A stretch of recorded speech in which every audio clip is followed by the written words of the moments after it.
Locked On Podcast Network, your team every day.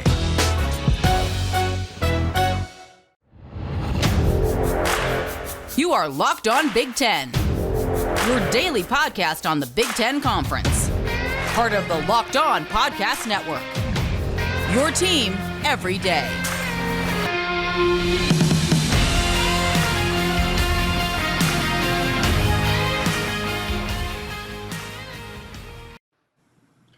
Welcome into Locked On Big Ten. Everything you need to know about the Big Ten Conference every single weekday. As we lead up to the 2021 football season, we're previewing every team in the Big Ten. And today we have the Northwestern Wildcats. I'm Nate Dickinson, joined over the call by Isaiah Hull, our Thursday co-host and the host of Locked On Wolverines. And we also have a guest in to talk Northwestern with us today. He's the editor-in-chief over at Inside NU, the SB Nation affiliate for Northwestern. Daniel Olinger in with us to join as well. Daniel, it's a pleasure to have you on here, the show with us, and we're looking forward to talking Northwestern with you. Before we get into really a deep dive with this team, what do you think the feeling is around Northwestern campus, this fan base going into a 2021 season where nothing's really guaranteed because, well, we're coming off a pandemic? Yeah, thanks so much for having me on, guys. Excited to be here, but I would say that how people view the Northwestern this upcoming season is probably it's split, which it usually is with probably Northwestern fans. There's some who are always pretty optimistic, believe in Pat Fitzgerald and what he kind of sells as the program, and that they can always find a way, like, again, to maybe go back to the third Big Ten championship in 4 years. I probably fall in the camp of, and probably a good amount of people fall in this, where we don't think Northwestern's going to be bad, but a season between like 6-6 to 8-4 is kind of what I would expect. You know, kind of like fine, a good team, but not going to be competing for the conference title like they did last year. We mentioned Isaiah Hull with us from our Locked On Wolverines podcast. Isaiah, what is your evaluation early just of this Northwestern team from an outsider's perspective, not really someone who knows the ins and outs like you do with Michigan? And also, you have anything you want to jab at Daniel with to try and pick his brain as we open the conversation here today? Well, I think his assessment's pretty spot on to what I've thought about this Northwestern team. I think that there's you lose a lot of personnel going into the season. I think that's tricky, especially when you lose the starting quarterback. I understand that Peyton Ramsay wasn't exactly there for a long time, but he was very experienced with his time in Indiana. You look at the fact that they lose Mike Hankwitz, the longtime defensive coordinator, former Michigan alum as well.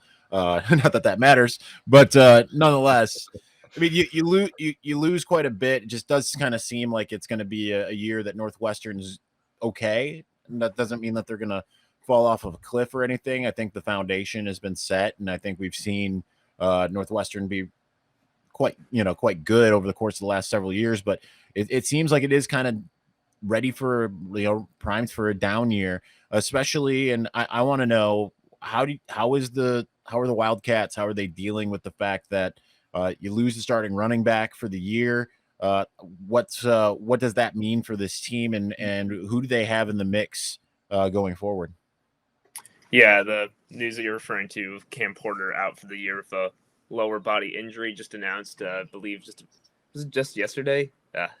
Man, just trying to keep track of all the things time-wise, and I mean, it's obviously a big blow when a lot of fans were excited for him after he finished the year really strong. They had kind of oscillated between Isaiah Bowser and Drake Anderson last year, both of whom transferred after kind of not having productive seasons throughout the year before. Cam Porter, he had just a great game against Illinois, which continuing the North.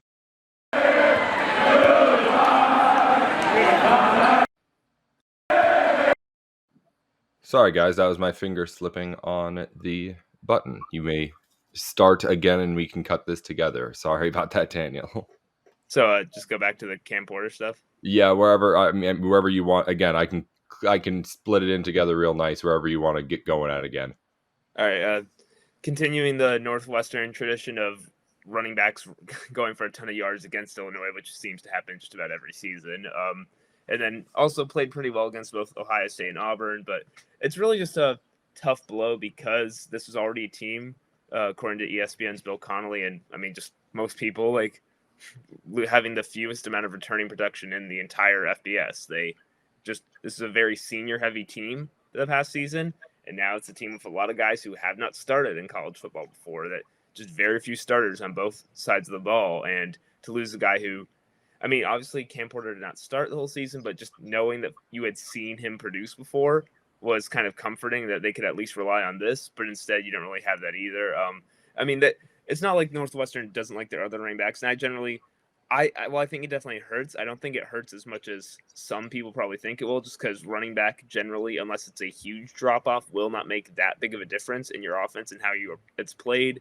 Evan Hull has played for them before and had good performances, most notably as a freshman against UMass, which, to be fair, that was the legendary UMass defense that gave up 84 touchdowns in 12 games. But he ran for about 226 yards when they started him in that game, and he's just been generally well thought of. They also have a freshman coming in, Anthony Tyus, who's again also very well thought of recruit, very strong, powerful running back. So I think it definitely hurts. And again, it's a little upsetting probably to fans who wanted to know that they have this guy they could rely on. But I generally think the running back injury to Cam Porter, while it will hurt, is not going to be as impactful as some people think it is. I would say I think the much more significant news is at least towards Northwestern's overall season outlook, is the news that Hunter Johnson is starting at quarterback, at least for week 1. Well, it's a good way to help us transition. That's where we're going to go next, Daniel, as we start to talk more about this offense. And we'll get more with you on that in just a moment. But I do want to get your initial reactions to that decision from earlier this week. Northwestern going with Johnson over guys like Ryan Helinski or others. Why do you think it was Johnson, the player who led Northwestern for a lot of last season, getting this job again? Well, I was definitely shocked because, I sent to so many group chats memes of me how upset I was that I watched all 12 of Ryan Helinski's games at South Carolina for a big film room piece on what he could bring to the team. That was a great use of my time. But yeah, Hunter Johnson, it was really hard to expect him to start after he's probably even though there were a lot of stuff going on during 2019. I want to make sure I have this right here, but back in 2019, there was an off-the-field circumstance. His mother was recovering from chemotherapy. He said it was really affecting him just mentally back then, and it was just a hard time for him. And I mean, the whole 2019 offense as a whole was just not good.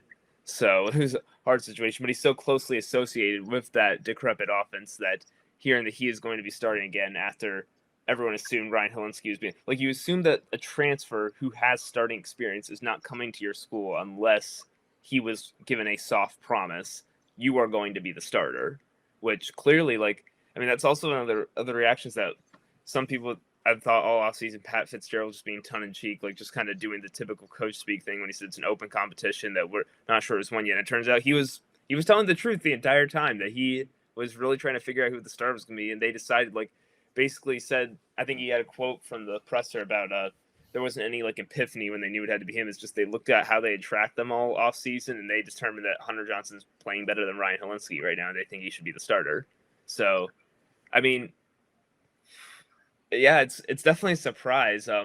We have never seen Ryan Helinski throw a pass for Northwestern on the field, and we only got to see, I believe, 108 pass attempts from Hunter Johnson with an offense that had a ton of problems back in 2019. So, I mean, both of them, you don't really know what you're going to expect. With Peyton Ramsay, you had 3 to 4 years of evidence at Indiana about what you could get from him, but it's really just kind of I guess we'll see what happens here kind of situation. Well, we got more to talk about with that offense with Daniel and Isaiah and everything with what's going on with Northwestern. It's a whole lot of teams saying that 2020 was a fluke and trying to get back to what it was before. Northwestern's looking for the opposite, trying to get more of that 2020 magic back again. We'll talk more about if it can happen in just a minute, right here on Locked On Big Ten. We got a new sponsor to tell you about, and it's Sweatblock. Now, Sweatblock has, if you don't know, some of the best products out there to just making sure that you're not sweating too much. It's the summer months, and it's the dog days of summer now in August, but Sweatblock has you covered. If you have that one shirt that you tried on at the store, it fit perfectly, you looked great, perfect shirt for you, but then you go out in that hot weather for the first time in it, and it just absolutely gets drenched in sweat. Some people sweat a lot, but some clothes just aren't meant to take any sort of sweat, really, it seems. So if you end up having one of those shirts that just you seem to sweat through every time, or if you do just seem to sweat more than normal people, you can try out the Sweat Block wipes to see if it will work for you. And if it doesn't, they'll get your money back. These things are up to 7 days effective on your underarms with one set of wipes. Just wipe them on your arms, real nice and easy to do, and you're protected, good to go for up to a week. And again, if it doesn't keep your underarms dry, they will refund you your money. And you can save money too by using our promo code at the site. Go to sweatblock.com and use the promo code LOCKEDON for 20% off your order. That's 20% off at sweatblock.com with the promo code LOCKEDON. That's locked on, the promo code. Go try them out. You're going to come back for more. This stuff really, really does work. Welcome back into Locked On Big Ten. Everything you need to know about the Big Ten Conference every single weekday. Alongside our Thursday co-host and the host of Locked On Wolverines, Isaiah Hull, we're joined by Daniel Olinger, editor-in-chief over at Inside NU, the SB Nation affiliate for Northwestern, talking about the Wildcats going into the season in a year in which, I mentioned before, Northwestern's trying to replicate that COVID season, except doing it with a whole off season and all the things that come with some sort of normalcy. But Daniel, as we go into things here in the fall, this offense has some question marks around it, and one of them opens up again in that same day that Cam Porter gets hurt. The news comes out Zachary Franks isn't going to be on this offensive line all season too. I want to start there in the trenches, as it'll, at least I think, be going a long way as to what this offense can do. Where do you think this team's at there on the line on offense? Yeah, well, I mean, Zachary Franks wasn't a projected starter. It's no injury is ever good. And Right. Also offensive line, just you want depth on offensive line because it is rare to keep the same offensive line like starting lineup for the whole season. These guys are very physical. Football, as we all know, is a violent sport, and there will be injuries. So just losing some depth before the season is never a good thing to see. Still, their offensive line, I would say, is most definitely their strongest position group on that side of the ball. I mean, obviously, the biggest name is Peter Swaronski after a dominant true freshman season where he just basically stepped in for Rashawn Slater and was awesome, like right away. So he just very rarely got beat by anyone, capable of pushing anyone he needed to. They also returned Ethan Whitaker and Sam Jarak on the offensive line, who both had solid seasons as well. Kurt Anderson, their O-line coach, has done a really good job building that up. And it's a position group where Northwestern obviously has gotten slightly better at recruiting during Pat Fitzgerald's time, but they are never going to be a 5-star or 4-star school. But when they have brought in like 4-star talents or better talents, it usually has come from the offensive line group. That they do get some decent players there, like some really highly thought of high school players. I mean, Swaronski was a 4-star coming out, so I would definitely say it's their strongest group. And I mean, but that's also a testament to what we think of the rest of the offense right now, because like we said, running backs.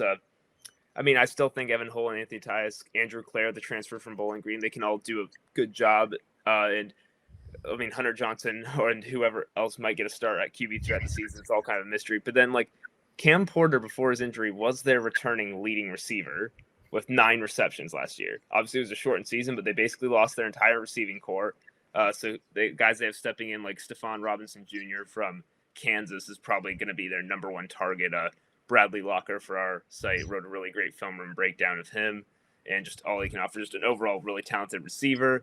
Got going to a school like Kansas. Let's face it, maybe a team that you might be talking about on this podcast in a few years. But not a ton of football talent there, so they threw it to him a lot. So Northwestern, we could see him getting target a lot as probably the most talented receiver in this offense. Also, guys like J.J. Jefferson and Malik Washington, Bryce Kurtz, Berkeley Holman, just some guys who, like, again, these are names you probably haven't heard of before because it's basically an entire new receiving core. The guys they relied on last year, like Ramad Chokio Bowman and Riley Lees, they all left. They all went on to the NFL, signing deals with teams and camps. So, yeah, the O-line is definitely there. Probably of all the spots where they're, the quote-unquote skill positions are basically just, it's all new. You're not exactly sure what you're going to get.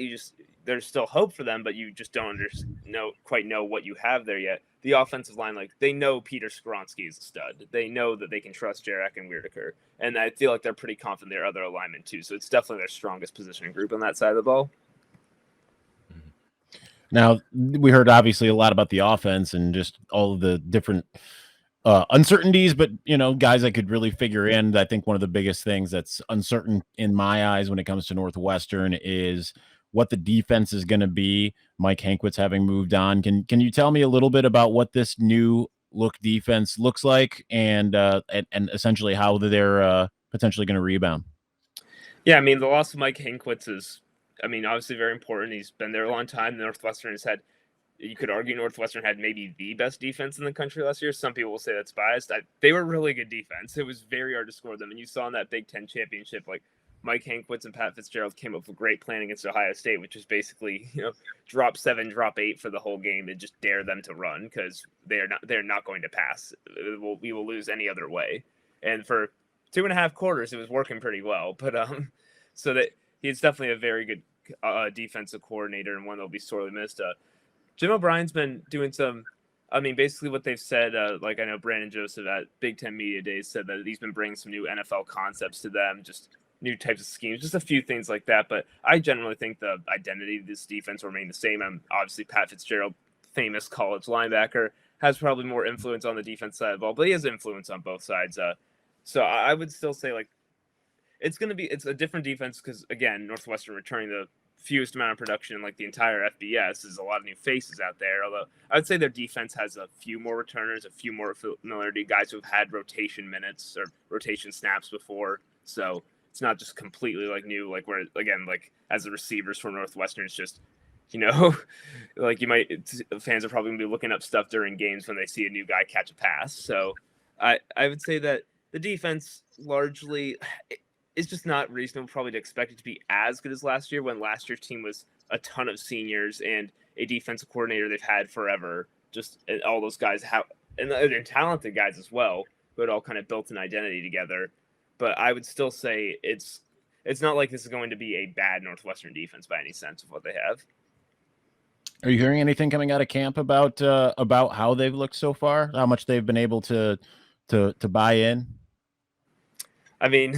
Pat Fitzgerald and co, they keep a pretty tight ship there. There's not a ton of stuff that gets out. I would just say that in general, it's not coming out of camp, but like, if you read anything out there, like Brandon Joseph is pretty much, I've seen projected mocks him as a 2nd-round pick, maybe a 1st-round pick. He's going to be a redshirt sophomore this year. And, I remember I got asked by someone one time if they thought he could be if he could be a first-team All-American again.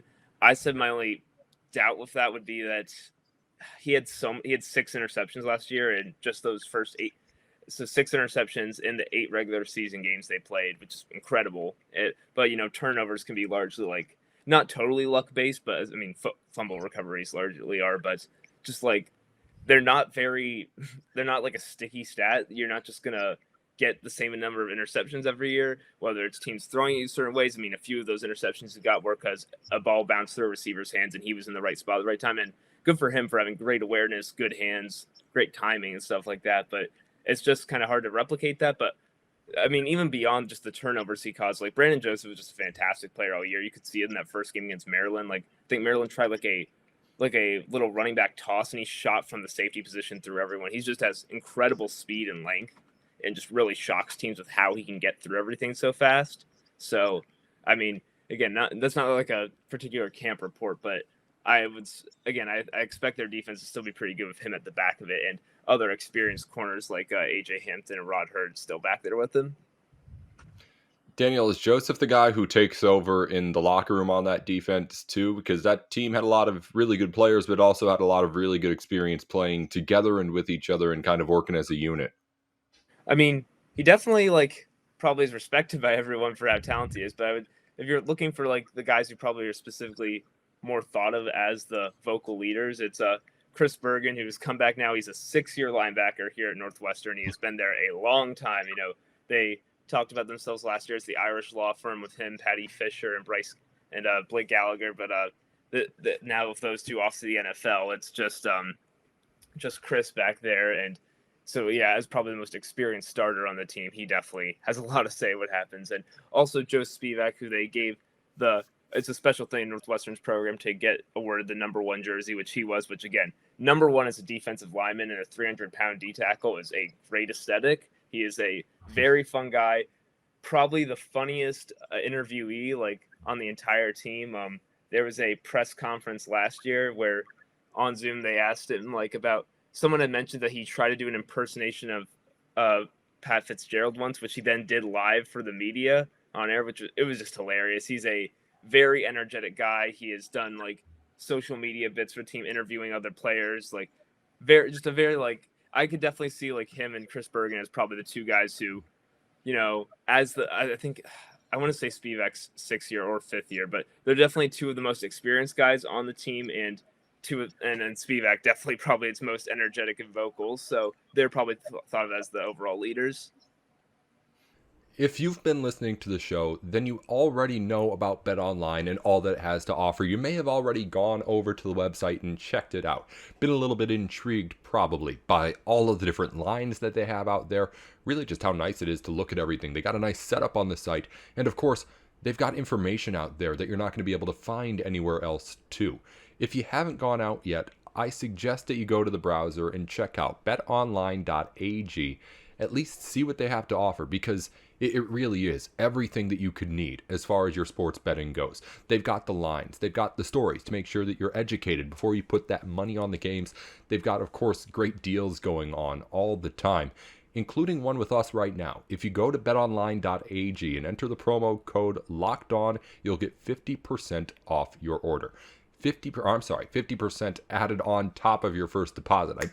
I'm mixing up all sorts of stuff going on here. But if you go to betonline.ag right now, make a deposit after you end up making your account and add in that promo code locked on, they'll add 50% onto whatever your deposit is. That's what I meant to say. So whatever you put in, 50% of it just thrown right on top for free, thanks to the people over at betonline.ag. It's a really great deal that you want to at least check out and see if it's something you're going to like, because if you're a sports bettor, I promise you're going to like betonline.ag. Before we get back with Isaiah on the show, Rock Auto is the place to go for all of your car parts needs.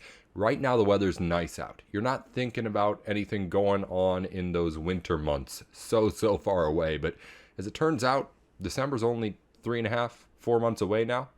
The new year is right around the corner, and before you know it, especially in Big Ten country, it's going to be winter. And that's not when you want anything going wrong in your car, for sure. Don't get stuck in the snow. It's miserable out there trying to pull your car out if you get stuck, and of course it can be dangerous too. So make sure that your car is up to date and ready to go at rockauto.com. If there's anything that you need repaired, upgraded, whatever, Rock Auto can get the right part for you at the right price. They cut out that middleman, so you get it straight to your door from your couch at a better price than what you'll get at the dealership or the parts store or wherever else you may go. It's rockauto.com, and if you end up using the service, make sure you let them know that you heard from us about them. It's locked on in their little "How did you hear about us" box there. I feel like you got to be a little bit of a personality if you're going to do that. If you're going to wear number 1 and be that big, people are going to have questions, so you got to be able to talk to them and be able to do that kind of stuff. I want to go back to quarterback a little bit with you, Daniel, because you mentioned at the end of the last segment just a quick little tidbit about just the battle and how Ryan Olinsky didn't come here to sit the bench. He had been a starter somewhere else. You brought up how that's kind of how you were feeling about, like, you were looking forward to seeing him play. Is that something that's echoed around Northwestern? Where are people at with how confident they're at with Hunter Johnson, knowing that there's a player with starting quarterback experience on that bench that doesn't already have a 1 touchdown, 4 interception season bad taste in the fans' mouth that Hunter Johnson has? I mean, I'm guessing there are for sure like some people who are very concerned by it. Again, I do not think either of them are as good as Peyton Ramsay, or at least will be as good as he was last season. I mean, Peyton Ramsay, even though he was non-spectacular, like Peyton was largely pretty good. You could trust him to make throws on 3rd down, and I think Hunter Johnson definitely. one thing that could have played a part in like how they made that decision is that Hunter Johnson is more of a running threat than Ryan Helinski, which I don't know if he is as much as Peyton Ramsay. It has been a long time now since we've really seen him play. He did not take a single snap last season, but like Ryan Helinski is very much pocket passer, not on the move. Just Ryan Helinski's pretty slow, like compared to the other football players in the field. Whereas Peyton Ramsay was, again, not a speed demon, but could definitely get outside for scrambles, and they could run read options with him. He could be trusted to do that. So,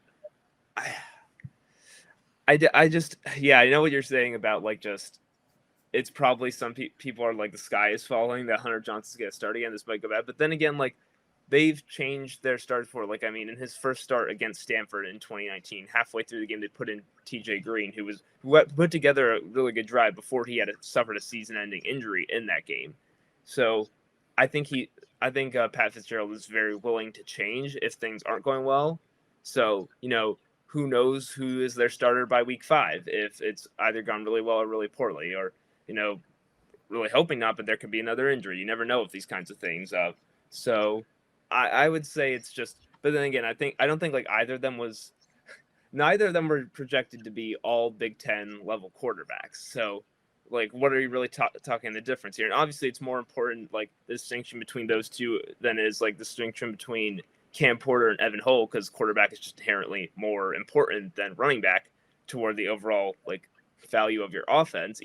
But I would say that I don't know if you're like really this then shocked by it. It's like, well, what did you think you were getting already? Like there was no promised like level of play in either of them probably. Now, one of the more important things that you always see it from any team any given year is the influx of freshmen that come in, and usually every team has one or two that ends up making their way on the field during camp and throughout the season. Are there any guys that you look at and say, this is a guy that can be an early contributor here for Northwestern?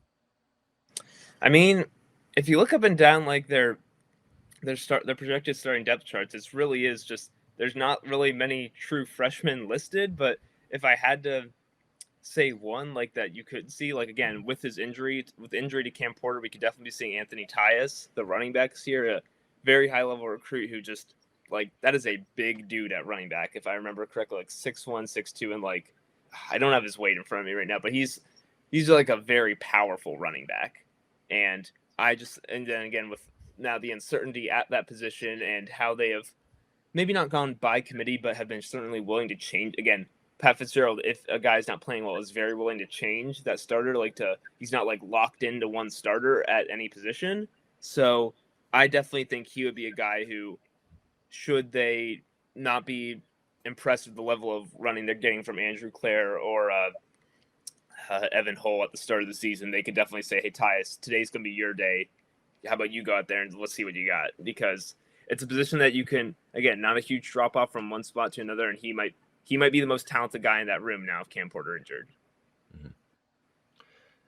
I guess, Daniel, we've danced around the kind of big picture for this team, but there's a lot to discuss with that because there's a whole lot of big range of expectations you can have for the Wildcats right now. In 2019, this team won 3 games. In 2020, it played in the Big Ten championship. In 2021, at least the media and coaches think this team's a fringe top 25 squad in the preseason. I don't know how much of that is respect for this year's team or respect for last year's talent. Where is the expectation level right now, at least within this program, within this campus and this fan base, for what people want Northwestern to be able to do this year? Well, I mean, within this program and within this fan base are two different things, because within the program, Right. Pat Fitzgerald probably believes they can win the Big Ten every year, because that's what he sells the players on. It's why he's been such a great coach for 15 years now. It's a long time to be a coach, and that he's built this program up into the point where it's just expected that they're usually a solid to decent team. Is that he convinces everyone of his message that you guys are special, you can do it. Don't believe the fact that they all tell you you're less talented, that you are the fighting Reese Davises. You are better than that, and you can beat these better teams. Pat Fitzgerald's basically convinced them they can win every game 17-14, and that's what they go out and try and do just about every year. And then you look at the results. I mean, it's hard to speak against them, what he's been able to do at a program that historically was so bad as Northwestern's football team, and now to be as good as they are. And again, I say the fan base, like, I don't think there's anyone thinking that they're going to walk into Indianapolis again and beat Ohio State this time.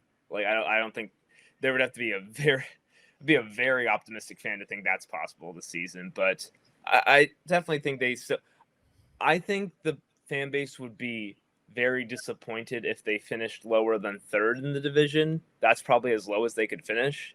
And still fans feel like, okay, not a huge drop off. They still are who they are. Still an above average Big Ten team. And I mean, I think it's definitely possible with, even though all the production they've lost, it's an easier schedule than 2019 was. And just for the single fact that their offense can't be as bad as it was in 2019, as that was one of the worst offenses ever. I believe there was like a 4 to 5 week stretch without a touchdown. Just very, very poor offensive play. It's going to be hard to replicate that. You just kind of have to be better than that.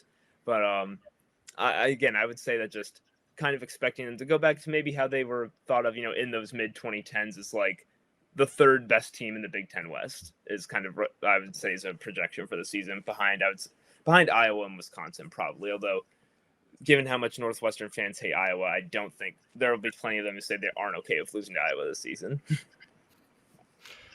Well, Daniel Olinger is the manager of Inside NU at SB Nation. Isaiah Hull is our Locked On Wolverines host every single Thursday on with us on Locked On Big Ten. Isaiah, any final parting shots for Daniel before we let him go?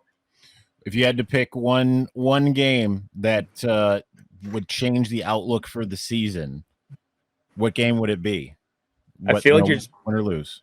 You're just baiting me into saying the at Michigan game, but I'm not. I want to know what game. But if you're saying at Michigan, I mean, we were asked like what would be the most important win. I said that one because I had it down somewhere, but it's been a long time since Northwestern's beaten like a really good Michigan team. Like they beat them in 2008, but if memory serves correct, that was the very bad 3-9 team. Mm-hmm. So like I mean, congrats. Do you want a participation ribbon for that one? Like they weren't very good that season. And Northwestern they always talk about wanting to take the next step, which they made the Big Ten championship. So obviously the most important one would be beating quote unquote Ohio State in the Big Ten championship, beating that blue blood program. But I think a lot of teams in the Big Ten are a few steps away from beating Ohio State in a game like that at this point. Mm-hmm. But beating a team like Michigan, who is thought of to have like way more quote unquote talent than them, bring them higher star recruits, is thought of as the better program, and one that I know Northwestern fans would get a big kick out of because they've already proven they can beat every team in the West, even if they're thought of as better football programs. That they know they can beat Wisconsin, they know they can beat Iowa. The fans of those schools dread their games against Northwestern because again they're fearful they lose the game 17-14. It's just an awful 3-hour experience for them. But Michigan, a team they don't get to play often, and playing in Ann Arbor, even if it's not the Michigan of old or not, I don't know, like Michigan's generally projected around 3rd or 4th in the East right now, so it's not like they're projected as a titan of the conference, but it's one where I'm pretty sure Northwestern walks into the game as an underdog, and being able to beat a team like that, it was just a solid Michigan team, would mean a lot to NU. Mm-hmm. And not even on the same side of the conference, not even a big rivalry, but you think about how close those two schools are, it definitely is something that the fan bases care about on that front. And then, as you mentioned, being able to continue to prove that Northwestern can be a top football school in the Big Ten would go a long way, beating Michigan to try and prove that point. Daniel Olinger is, again, over at Inside NU with SB Nation and Northwestern really all the time, doing things there as the EIC. Daniel, before I let you go, anywhere else where people can get a hold of what you're up to? Yeah, so like you said, I'm a co-editor-in-chief over Inside NU along with Ben Chasen and Max Stone. We do a lot of great work there covering all of Northwestern sports. My handle on Twitter is @Dan_Olinger. I'm also a podcaster and contributor for Liberty Ballers, the Sixers, Philadelphia 76ers, SB Nation site. And although I don't tweet as much as I used to because I recently started a internship as a basketball video scout for Sports Info Solutions. So, but I'll still be sending out stuff. Like I'm sure you'll definitely see me tweeting either from the Inside NU account or my own account during Northwestern's football games that are starting soon. So yeah, you can follow me on there. And Isaiah Hull, again, is with us every Thursday on Locked On Big Ten. You can hear him every weekday on Locked On Wolverines. And where else can we hear, read, see you, Isaiah? Wolverines wired at usatoday.com. That's simple enough. Until next Thursday with Isaiah, until tomorrow here on Locked On Big Ten, and I'm sure we'll have Daniel on again at some point to chat Northwestern. I'm Nate Dickinson. This has been Locked On Big Ten.